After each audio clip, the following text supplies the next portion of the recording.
Instructor Ma. Welcome to the World Hapkido News Show, your complete resource for Hapkido news, events, and entertainment. Before we get started, remember to subscribe to our channel and ring the bell to get notifications when we post new videos like this one. Now on with the show. Welcome to the World Hapkido News Show. Hey guys, I'm Richard Hackworth, President of the USA Hapkido Union, and today I'm here to talk about mastering mental recovery for athletes. As athletes, we instinctively understand the necessity of physical recovery. We schedule rest days, prioritize sleep, and recognize the impact of an off-season. However, if those designated rest days are immediately filled with school, work, and extracurricular activities, we are likely neglecting the equally vital concept of mental recovery. Mental exhaustion is just as depleting as physical fatigue. Stress is stress, whether it comes from prepping for an exam or practicing a difficult drill. Using mental energy actually requires physical resources. If a student-athlete takes 2 days off practice to study for finals, those are not true rest days. They are simply a trade-off of one stressor for another. This lack of true downtime is a primary contributor to the high burnout rates we see in high school athletes.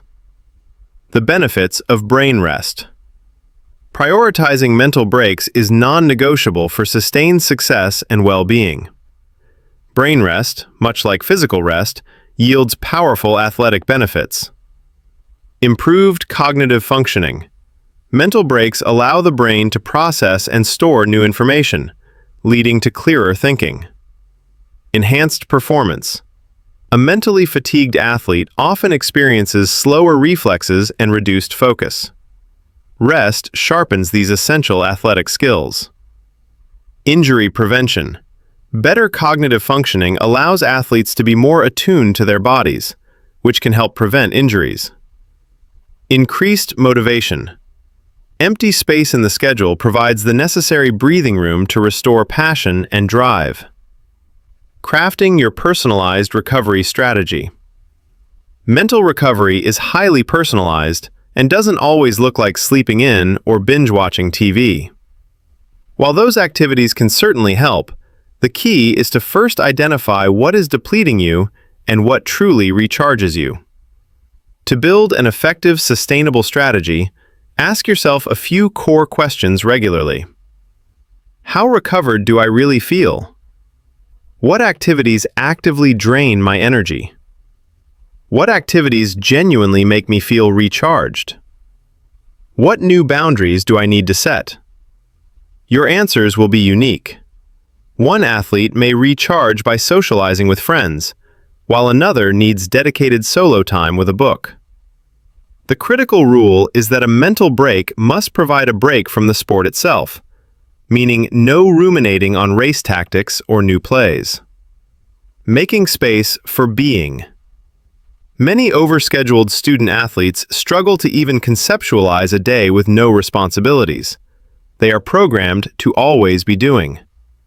The ultimate goal of mental recovery is to create a space for simply being present and resting the mind.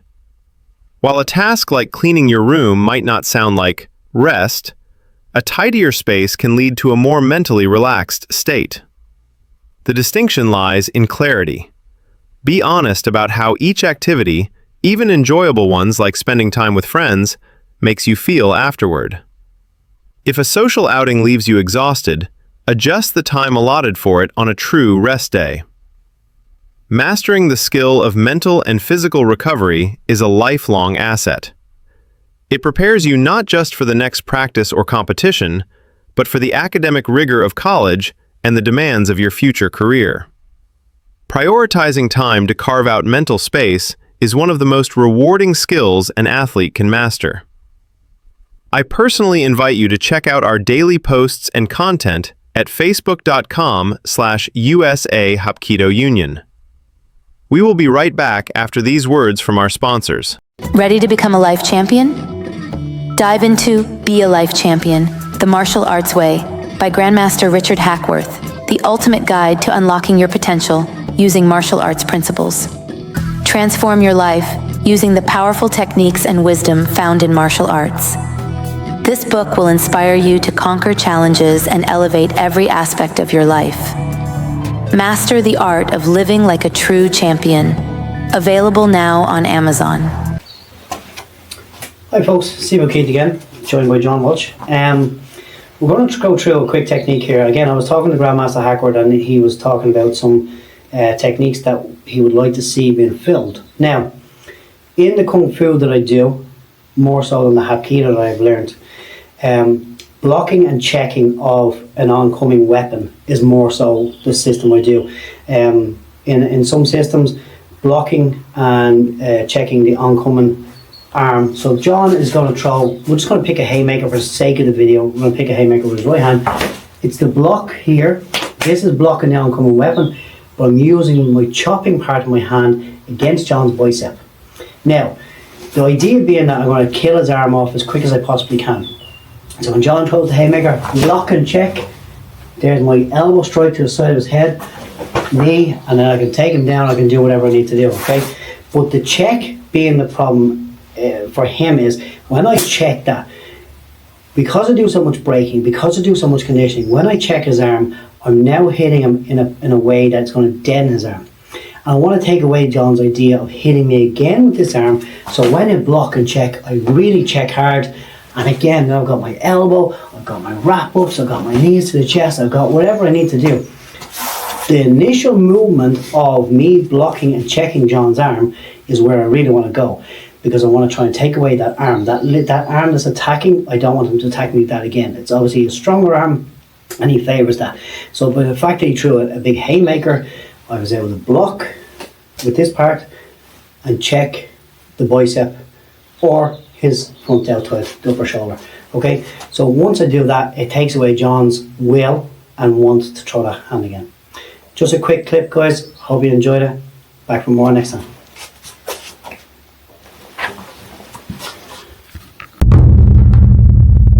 Discipline isn't a skill, it's a choice. Hi folks, Steve O'Keefe here. Welcome to video 9 of this sequence. In this video we're going to talk about overcoming challenges. So I'm just looking down at my pad to make sure I'm getting the right video. Overcoming challenges. So the challenge itself of a break can be very daunting, can be very nerve-wracking, can drive anxiety through the roof, can drive everything. But correct breathing techniques can help. And then we go back to some of the earlier videos which were the mental focus and the visualization. But a big one that I've come across is, we've got a black belt, doesn't matter the style, he's just a black belt, okay? And he's gone out against a break that he's not sure of, and all his classmates and junior students. So he's one of the top ranking black belts who's very good on the floor, does everything really well. He's now been put up against a break he's not sure of by his instructor. Where does he go? What does he do? He, in the back of his head, he's going, wow, I've never tried this before, or wow, I think this one's going to be tough. And he doesn't have the mental attitude that we talked about earlier and saying, well, I'm going to do it, no problem, okay, is this it, you know? It's not that you're being cocky or you're being anything of the sort, you're being confident. There's a difference between cocky and confident. That's a completely different subject though. But, so this guy is up against this break, he's got his lower grades around him, watching him, cheering him on, you know, just out of curiosity going, wow, look at this guy. And he now has that fear element of, what if this doesn't go? So now he's just created a mental block. Because he's now said, I have to hit this with 110%. If such a thing exists, I need to hit it perfect. Practical solution to this one is let him do the break with one board. So we're going to pick the 3-board break that we talked about earlier. So I kick the 3-board break. So practical solution is let him break one board. Let him break 2. Let him do a couple of heavy kicks on the pad. All of a sudden you put up the 3 boards. Tell him to kick it the same way you kick the pad. 3 boards break. There's your practical solution to help him overcome his fear of failing in front of the other guys. Again, when it comes to any grade, no matter what it is, I've been there, where you're in a school full of 20, 30 people, and you're, wow, I've got to do this break, I'm not sure of it. And people are watching, and they're watching, and with today's day, can I get my camera out, can I film it? Yeah, of course you can. Or I don't know what the school rules might be in your school, but now you're saying to yourself, wow, we've got a lot to do. And in your head you're saying, I've got to do this, I've got to make sure it works, I've got to do this. But the practical solution is, stop for a moment, get your breath right, calm yourself down, do a practice break, do a couple of practice shots on a kick pad, heavy kick pad, if it's a kick break you're doing. Find a practical solution that suits the moment. And again, this is the instructor's job more than it is anything. Obviously, I don't expect a yellow belt to come up and tell a black belt how to calm down, but it can happen because you can learn from every grade, and that's another thing I do believe in. But when it comes to that challenge, that overcoming that challenge, is it a challenge you've given yourself? Is it a challenge that your instructor has given you? Or are you the instructor and you need to challenge your students? That's one of the biggest areas that I kind of had to fall into. How do I challenge my students to do more than they think they can do? It's not just about going, well, you broke one brick the last time, I want you to break two today. No, we're going to do something different. We're going to challenge you. We're going to make you do, a jumping kick, an aerial kick, going to make you do a forward roll to jump up into a punch break on a board. Being creative can be challenging too. So these are some of the challenges and how to get people over things. My personal aspect was, we used to have a hall floor, and there was 1 foot by 1 foot tiles on the ground. They were only like a plastic tile. But I used to be able to say to somebody, step forward 3 tiles, step to the left 3 tiles. Now when you're coming backwards to do your heel kick, you're in a direct 45-degree angle to the target, so it works. When it comes to side kick, we're picking side kick. Take 4 steps out instead of 3. So 3 is where you're standing and your legs are 90 degree in the middle. Boom, perfect. If you go to that 4th tile, now you've got that angle which leans your leg into the break and pushes your body weight behind your leg. This now gives us a better break. Again, these are just little solutions that I found through the years, and again, they might work for you, they might work for the guy that you're trying to teach, or you might be the guy that's being challenged and you need that extra bit of help. But when it comes to that break, as I said before, the visualization of going through it is sometimes what helps you overcome the challenge of getting through that break. Hopefully this one made sense to you guys. Thank you. Martial Arts Lifestyle 365, the world's leading martial arts resource. Welcome to this month's lesson for Championship Training. I'm your host, Grandmaster Shane Miller. I am the coach for the USA Hapkido Union team. I hope that you will apply this lesson to your own life and training. Endurance and cardiovascular conditioning, building stamina for long fights. In Hapkido competition, superior endurance is often the decisive factor. It allows a fighter to execute techniques with maximal effectiveness late in a match, resist the mental and physical effects of fatigue, and maintain a high level of defense and counterattacking readiness. Cardiovascular training methods. A comprehensive training regimen should incorporate a variety of methods to develop both aerobic, long-duration, moderate-intensity, and anaerobic, short-burst, high-intensity energy systems. Interval training. This involves alternating periods of high-intensity effort with periods of low-intensity recovery. It is highly effective for mimicking the stop-and-go nature of a fight. For example, a 1-to-1 work-to-rest ratio, for example, 60 seconds hard effort, 60 seconds light jogging or rest. Long-distance runs, LSD, long slow distance. These sessions build a strong aerobic base. A well-developed aerobic system enables faster recovery between high-intensity bursts, anaerobic efforts, during the fight, and helps clear lactic acid more efficiently. Aim for runs of 45 to 90 minutes at a sustainable, conversational pace. Circuit training. This method combines cardiovascular and muscular endurance exercises in a continuous rotation with minimal rest. It is excellent for developing muscular stamina and general physical preparedness while keeping the heart rate elevated. A typical Hapkido circuit might include grappling drills, striking combos on a bag, bodyweight exercises, burpees, squats, and plyometrics. Developing sport-specific endurance.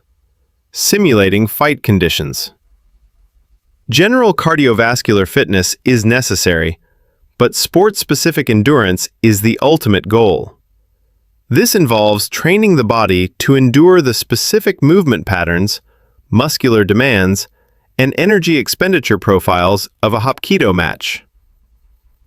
Drill for time. Perform Hapkido techniques, combinations, or sparring drills for periods longer than the actual fight rounds.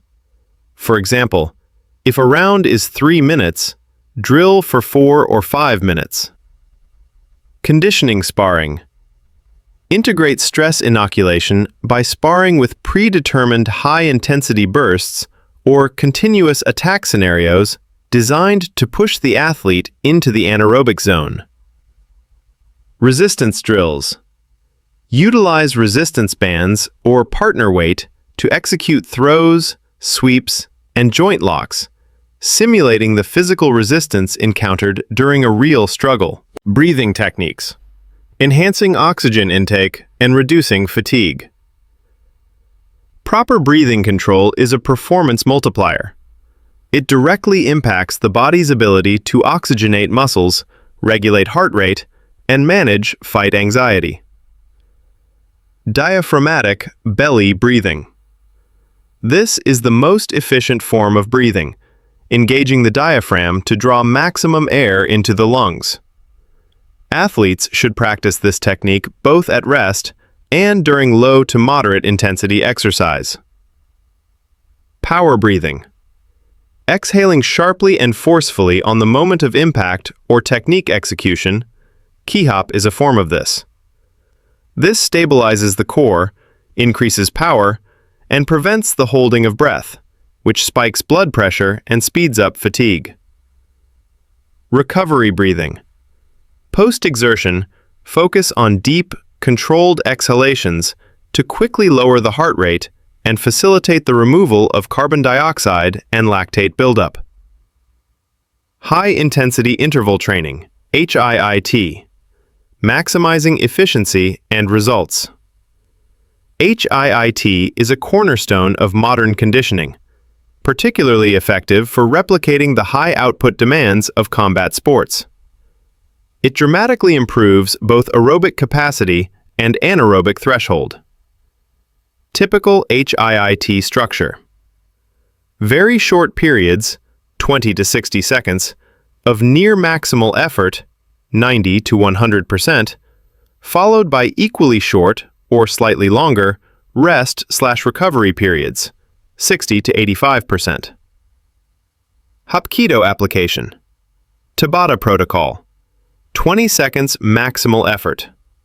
Hapkido drill, for example footwork, fast kicks, 10 seconds rest, repeated 8 times, 4 minutes total.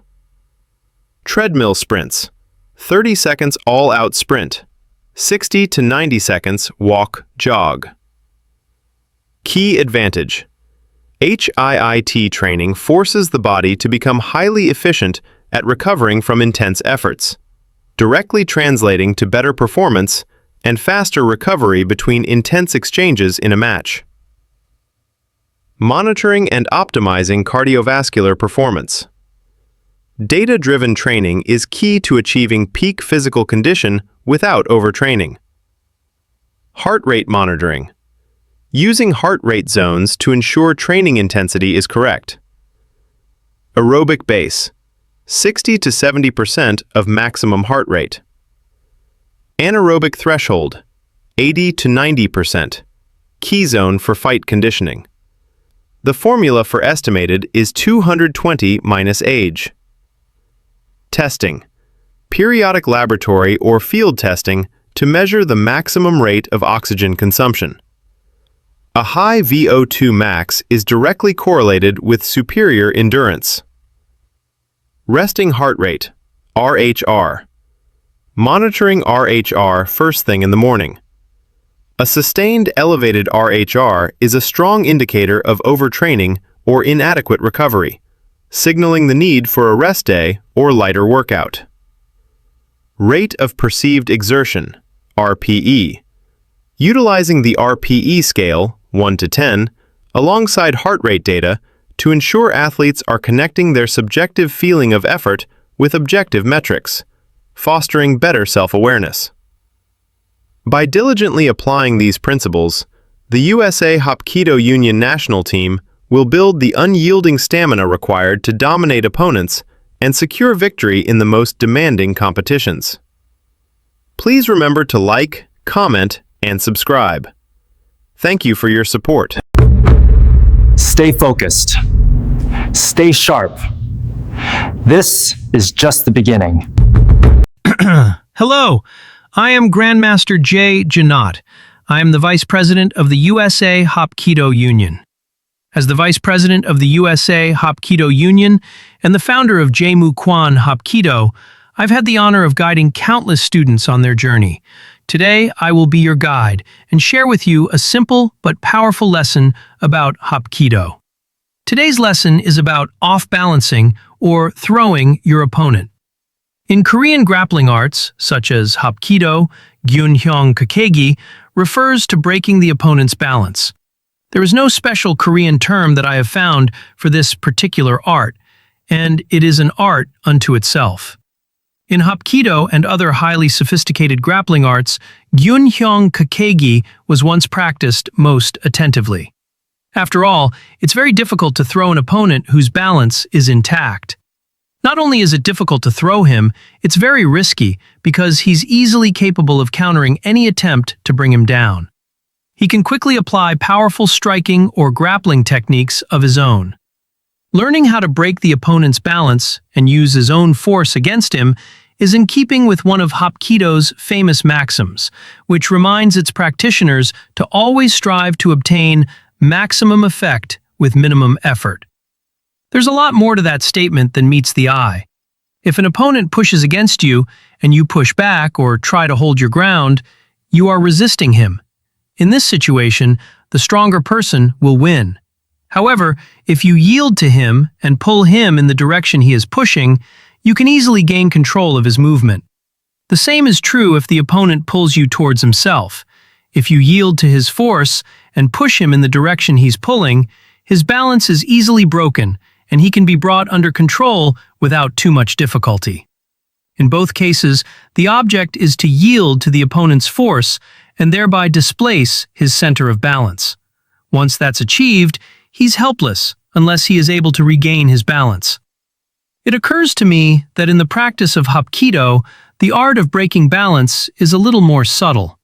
When the opponent attacks his mind, intention, yi leads his body. A skilled Hapkido practitioner is capable of exploiting this fact. When an aggressor attacks him, the Hapkido enthusiast will allow or cause him to overextend his body by subtly encouraging him to overextend his yi. When this is done, the aggressor's movement and force can easily be intercepted and redirected. But the technique of the master Hapkidoist is much more subtle. Knowing that taking a death grip on his opponent's jacket can lead to entanglement, joint twists, and other problems, he gently hooks his partner's jacket with his fingertips and a delicate touch. A Hapkido novice often focuses on how to turn the joint or arm or whatever and pays little or no attention to the concept of Gyunhyong Kakegi. He uses his own strength in an attempt to force his partner's joint to turn this way or that, and after just a few minutes of practice, he's soaked with sweat. The master seems to glide along a current of air, and his Kongkyuk-ja, the receiver, the person being thrown, often feels that he has no control over himself at all. He is caught up in a whirlwind of movement, which may result in his being tossed several feet away or brought down in a painful joint twist. The more effort he uses to attack the master, the easier it is for the master to throw him or bring him into submission. The idea in both arts is to allow or cause the opponent to extend his center of gravity beyond the structure of his physical foundation. Once this is done, the opponent has, unconsciously, placed himself in an untenable position, and a skilled grappler will quickly take advantage of it. In the striking arts of karate and taekwondo, the idea of kuzushi is largely unheard of nowadays. This is unfortunate because it's just as applicable to them as it is to their grappling cousins. Many practitioners of these arts prefer to stand their ground, not giving an inch as the opponent attacks forcefully. They resist his strength with their own strength, but as you know from looking at the previous examples, in such a situation, the stronger force will win. Gyunhyong Keigi in these kinds of arts is much more subtle than it is in the grappling arts. The same thing is true in Korean kumdo, fencing. The two swordsmen face each other with their weapons positioned just so. There is very little overt movement, no hopping around like a rabbit on amphetamines. The first person to make an error will be struck down instantly. They are focused on what they're doing, joining their minds to feel each other's intent. If either fighter initiates an attack with a large, gross movement, he'll be struck down instantly. And it's the same kind of Gyunhyong Keigi that should be applied to the striking arts of karate and taekwondo. In some forms of karate, this is known as the moment of vulnerability, or kyo. In Korean, it can be called ko, meaning opening or hole. In Usul and Hapkido, students go from the gross to the subtle. That is, they begin with actual physical contact, grabbing. Because of this initial contact, it's easier to detect your opponent's intentions and to feel when his physical, mental, or spiritual balance is disturbed. This skill must move from the gross to the subtle. Otherwise, the student's skill will never develop beyond the stage of a novice. In a couple of films, one of Choi Young-sul's, founder of Hapkido, best students, Young Ki-song, was seen dropping his opponents with no more than a touch. As they advanced and attacked, he would move and touch them on the chin or throat, and they'd go flying backward. It wasn't magic. When the film was slowed down, it could be seen that Song's touch made contact as just the right instant, when his opponents were in the final stage of transferring their weight onto their advancing foot. And then they were suddenly, although gently, caught by his touch. This caused their minds to move backward, which resulted in a severe loss of physical balance, and they were easily thrown down. It was a masterful demonstration of both Gyunhyong Keigi and breaking the opponent's rhythm. Gyunhyong Keigi applies to more than just the opponent's physical stance and balance. It also applies to his mental and spiritual balance. You have to learn how to truly apply Gyunhyong Keigi and then polish your technique so that you can apply it effectively when the opportunity presents itself. Thank you for watching today's show. I look forward to meeting you in person at one of our events soon. If you've already put in the time, the training, and the heart, maybe it's time for your rank to reflect that. Certified promotions and Grandmaster recognitions aren't just titles. They're legacy markers. Want to learn how to take that next step? Reach out at World Martial Arts Media and we'll guide you through the process.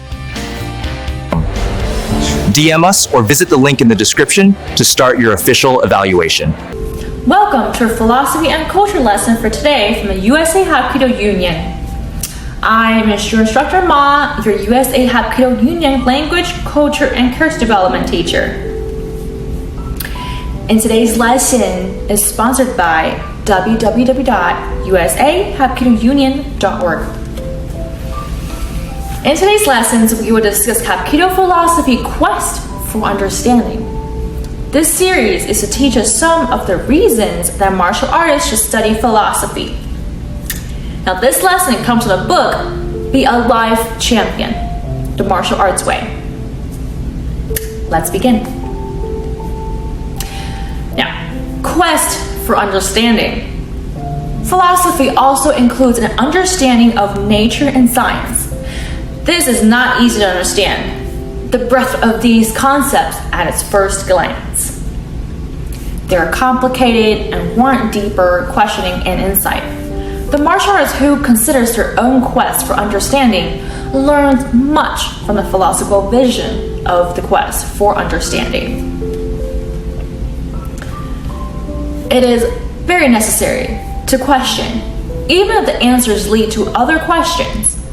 For instance, a martial artist learns techniques and physical applications.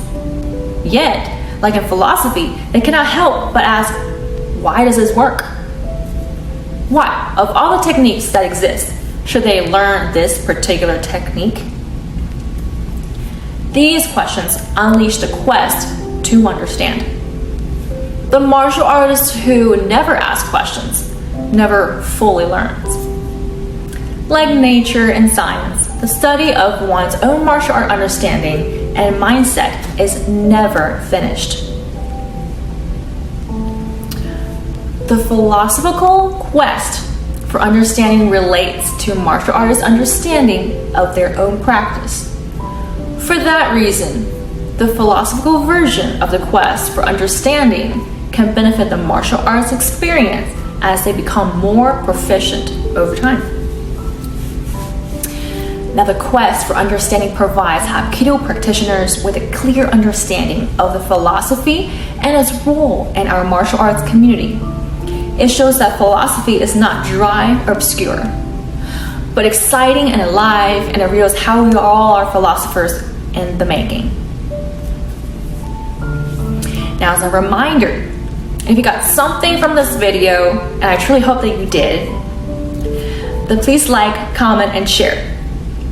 Remember to subscribe to our channel and ring that bell to get notifications when we upload the videos like this one. Now, to learn more, please visit the link in the description to find local schools or enjoy our articles. Visit our website only at usahapkidounion.org. I'm Instructor Ma, and along with your show hosts and sponsors, we thank you for watching today's show. Be sure to share this with your friends, subscribe to our channel so that you don't miss a single exciting episode. You can visit our sponsors by the following links in the video descriptions.